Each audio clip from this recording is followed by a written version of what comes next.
Jama'a assalamu alaikum wa rahmatullahi wa barakatuhu. A yau za mu yi bidiyo ne akan mutum yadda za ka iya canza background ɗin hotonka cikin sauƙi ba tare da ka sha wahala ba.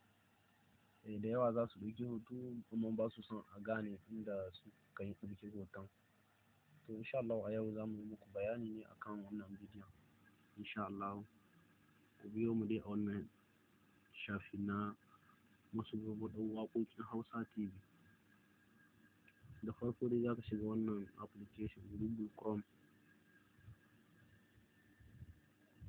Idan ka shigo sai ka taɓa nan sai ka danna remove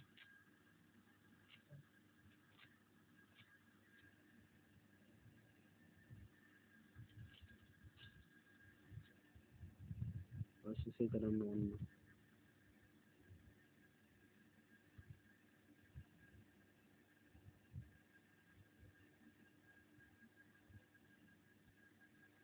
In ka shigo nan sai ka danna wannan shafin, kaga sai a nuna hotuna yadda za ka canza zaɓi hoton da za ka canza wa background.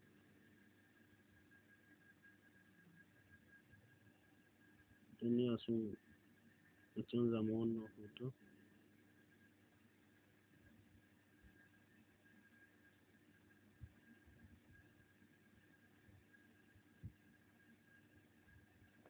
zan zaɓi wannan hoton. Kaga anan yana searching.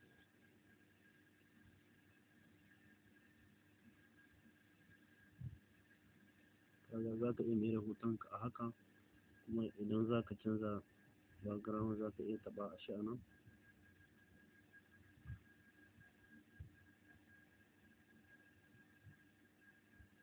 Da sunan zaɓuɓɓuka da yawa ne yadda za ka iya mayar da hoton naka.